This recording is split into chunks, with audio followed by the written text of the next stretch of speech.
Sobre a arca dos nossos dias. O fim é só o começo, né? Não é o final. Quem pensava que era o final se enganou. O diabo pensou que havia matado o Filho de Deus. O diabo pensou que havia afundado a arca. E vimos que a arca, ela aponta, ela simboliza a Jesus, que livra a humanidade de um juízo que há de vir, livra a humanidade das tragédias, livra a humanidade do pecado, da morte e do diabo. E aí eu quero dar prosseguimento, quero falar nessa noite de maneira objetiva que Jesus é a arca para uma nova vida, amém? Então, Jesus, ele não é apenas uma arca para apenas libertar você, apenas dar livramento a você, mas Jesus é a arca que te conduz a uma nova vida. Se a gente parar para pensar na vida de Noé, na vida daquele tempo, quando as águas do dilúvio baixaram, quando elas baixaram, estava estabelecido um novo tempo, e para chancelar isso, Deus estabeleceu um arco, que não é o arco Íris. Íris é uma deusa egípcia. A gente fala arco-íris, mas é o arco do Senhor, amém? É o arco da aliança do Senhor, amém, amado? Amém? Não é arco do GLBT, muito menos arco-íris, é arco do concerto, é arco para que Deus falando para nós: olha, eu não exterminarei nunca mais a terra, eu não trarei mais juízo de águas ou de dilúvio sobre a terra, amém? Não era apenas para isso, era para conduzir para uma nova jornada, para um novo tempo. E Jesus, vimos que Ele é essa arca, vimos que Jesus é a luz que dissipa o caos da vida, vimos que Jesus é a luz que dissipa as trevas da nossa vida, é a água que sai da rocha no deserto, né? Jesus é a nuvem que traz sombra do calor do deserto da vida. A gente está vendo que Jesus, Ele é o fogo que conduziu o povo pelo deserto. O deserto é um lugar muito frio à noite, e aí o fogo aquecia o povo. Jesus é a arca que conduz a nossa vida, conduz o homem para uma nova vida. Nós não estamos falando de uma mitologia, hein, amado? Nós não estamos falando de uma historinha inventada pela Igreja Católica ou por alguma instituição religiosa. Não, estamos falando da história eterna. Não estamos falando de uma história, estamos falando de algo concreto, algo que aconteceu, algo que é contado há milênios, e algo que faz parte da sabedoria bíblica, e algo que divide a história entre antes de Cristo e depois de Cristo. Jesus é essa arca que conduz o homem para uma nova vida, para uma nova aliança, para um novo tempo. Amém, amado? Quantos entraram nessa arca que se chama Jesus? Diga: eu entrei nessa arca. Nós estamos aproveitando que nesses dias ele está falando muito de Noé, e a gente quer aproveitar e falar acerca, e aproveitar esse tema e falar sobre esse assunto, mas aplicando para os nossos dias. A arca dos nossos dias chama-se Jesus. Mas lá em Mateus capítulo 15, Mateus 15, quantos já abriram em Mateus? Diga amém. Amém. Isso aqui é só um jeito de eu dar uma enrolada aqui, porque eu ainda não abri, amém, mano? Eu vou chegar lá em nome de Jesus. Ah, Jesus, essas tecnologias aqui não é mole não. Mateus capítulo 15, Mateus 15, versículo, qual eu falei, irmão? 19. Diz assim a palavra: porque do coração procedem os maus pensamentos, homicídios, adultérios, prostituição, furtos, falsos testemunhos, ou seja, as mentiras, as difamações, as calúnias e blasfêmias. Feche os seus olhos, vamos orar. Pai, nos dá entendimento da Tua palavra. Nós precisamos nessa noite aprender um pouco mais, não apenas aprender com o nosso intelecto, mas eu te peço que o Teu Espírito Santo produza revelação. O Teu Espírito Santo nos dá luz para entender com o nosso entendimento espiritual, que vai além do nosso entendimento intelectual. Senhor, nos ajuda a sair daqui, ó Deus, com essa semente que vai germinar, Deus, para produzir frutos pertinentes a ela. Eu declaro sobre a vida dos meus irmãos esse espírito de sabedoria e de revelação, em nome de Jesus. Você pode dizer amém? Amém. Agora, teu irmão aí, fala para ele: você vai entender essa palavra em nome de Jesus. Profetiza sobre ele aí. Queridos, para a gente não perder muito tempo, os irmãos que já me conhecem sabem que eu falo um pouquinho, né? Eu vou tentar ficar preso aqui no meu esboço que eu escrevi. Então eu queria que você prestasse bastante atenção, tá bom? Presta bastante atenção. Mas antes eu queria fazer um registro aqui, que está nos visitando aqui, uma irmã muito preciosa, chamada Simone Feliciano, né? Está aqui nessa aplaudir ao Senhor pela vida dela, né? Seja muito bem-vinda, surpresa agradável e boa, né? Simone foi membro dessa igreja, né? É cara de leão, aleluia, né? Está aí com a gente e seja muito bem-vinda, tá bom? Deus abençoe, Simone, muito bom te ver aí, amém? Toca pra caramba, uma benção, tocando, aleluia. Vamos lá, mas presta atenção aqui. O caos social, familiar, financeiro, existencial é proveniente de um caos de base, basal, original, primário, o caos interior. Esse caos fora, provocado pela incredulidade e independência, o que gerou a morte e o pecado como ente escravizador. Ou seja, esse caos que primeiro se toca, se apalpa do lado de fora, nós vislumbramos ele, ficamos desesperados com ele, ficamos desesperançosos com ele. Foi produzido antes, por causa de um caos interno. Ele foi produzido por uma sociedade. Apalpamos o que a gente faz. Quando eu digo sociedade, eu nos incluo na sociedade. Eu não falo do complexo de Bangu, eu não falo das favelas, eu falo da gente, eu falo de nós como seres humanos, incluindo todos eles, até os gadarenos contemporâneos, até aqueles que julgamos escória da sociedade. Na verdade, são as escórias que nós produzimos.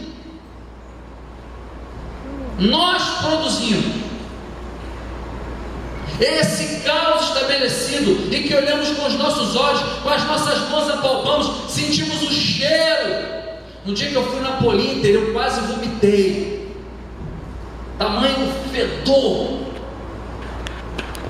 Fedor de gente. A gente aqui está de perfume, né? A gente aqui tomou um banho, veio para cá, está no ar-condicionado. Agora você imagina numa cela que é para ter 15 pessoas, tem 50, mano. 50 com chulé, 50 com CC, 50 com mau hálito, dente podre, estômago ruim, 50 com caspa, com seborréia, 50 suado, 50 defecado. Você imagina o que é isso? Não somos diferentes deles. Eles apenas evidenciam o que há no nosso coração, o que há na sociedade. Esse caos de fora, ele começa dentro. Ele começou provocado por uma incredulidade no início de tudo, pela independência que o homem buscou, o que gerou morte como separação de Deus e produziu o pecado, que é um ente que é escravizador da alma humana. O pecado não foi criado por Deus, nem pelo diabo.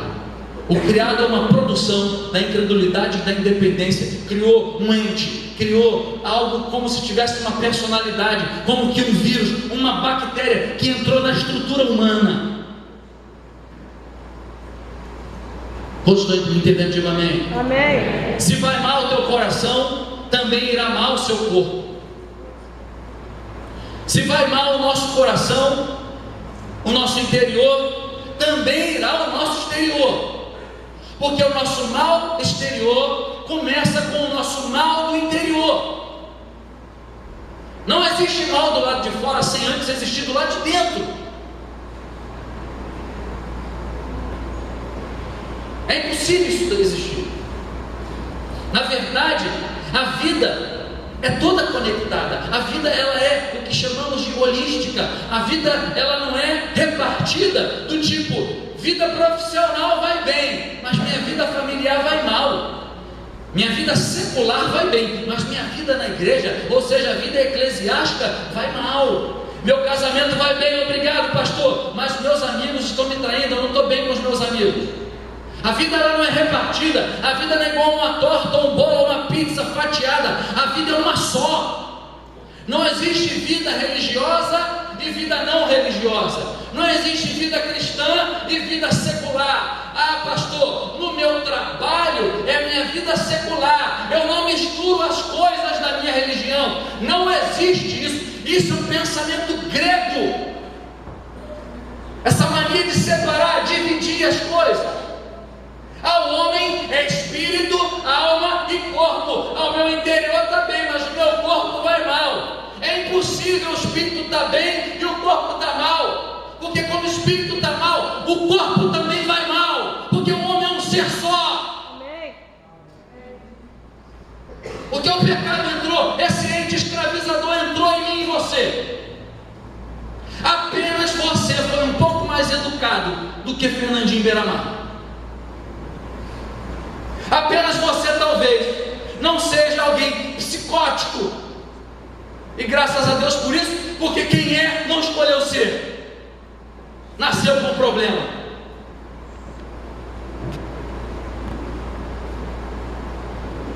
Mas antes do caos externo, há o caos da alma, o caos das neuroses, o caos das psicoses, o caos das síndromes ansiosas e depressivas, produzido por uma alma carente, uma alma confusa, uma alma sob o jugo do pecado. Também há o caos instalado no espírito humano. Se é que é para a gente tripartir ou repartir o homem em todas as dimensões, há caos no seu interior. Um espírito que, enquanto não tem Deus, é um espírito sem luz. Segundo a palavra de Deus, o nosso espírito é uma lâmpada, e que ela acende quando nós entramos em comunhão com o Eterno, quando Jesus entra no nosso coração. Mas também aqueles que um dia assim fizeram e tiveram seus espíritos iluminados, em algum momento, por não ou optarem por atitudes e escolhas que apontam para a incredulidade, que apontam para a independência, de um movimento dono do próprio nariz, começa-se a apagar o amor, a apagar o fervor de amor e paixão por esse Deus que um dia reacendeu o nosso espírito, o que leva a um desvio, o que leva ao caos interior. Também é um caos do corpo, que por causa do pecado produziu toda a sorte de compulsividades primitivas e um descontrole dos instintos, de maneira que eu não suporto apenas uma mulher, eu quero mais de uma mulher, de maneira que eu não suporto comer apenas um prato de salada, eu quero a picanha inteira, de maneira que eu não suporto ver alguém prosperar, porque eu quero também prosperar. Quem não é assim? Quem em alguma instância não manifesta esses descontroles do espírito, da alma e do corpo, esse caos interior do coração, que Jesus disse, porque do coração procedem as mentiras, os furtos, as prostituições, os adultérios, é do coração que se produz um comportamento assim. Ou você acha que é culpa de uma liderança que feriu você e que te faz ficar sempre na defensiva, como um porco espinho na defensiva? Ora, esse líder é tão doente quanto você. Todos nós somos alvos da mesma graça que nos alcançou, alvos do mesmo sol que nasce para justos e injustos. Quem somos nós para nos julgar melhores ou maiores do que alguém? Todos nós estávamos completamente arruinados. Alguém pode dizer aleluia, mano? Aleluia. Tudo bem que ser feliz não é estar tudo bem. Hoje eu falei com uma irmã, está tudo bem? Ela, eu falei, tudo é muita coisa, mas está sob controle? Tudo bem ser feliz, não está tudo bem, mas a vida pode ser vivida sob o governo do amor de Deus, mesmo que nem tudo vá bem. Amém. Eu vou ler de novo, mano. A vida pode ser vivida sob, ou seja, debaixo do governo do amor do Pai, mesmo que nem tudo vá bem, mas eu sei que tudo está no controle dele. Na minha vida está tudo alinhado do jeito que ele quer. Aleluia, aleluia, glória a Deus. Você podia aplaudir o Senhor? Aleluia, glória a Deus. Nosso caos e trevas começou no Éden, em Gênesis 3, com Adão e Eva. Multiplicou-se em Gênesis 4, quando a tragédia se instalou numa família com homicídio entre irmãos. Atingiu seu ápice em Gênesis 6, com violência, corrupção, com profanação da natureza humana, entre coabitações entre seres celestiais e filhos dos homens, nascendo gigantes, e uma corrupção total sobre a terra.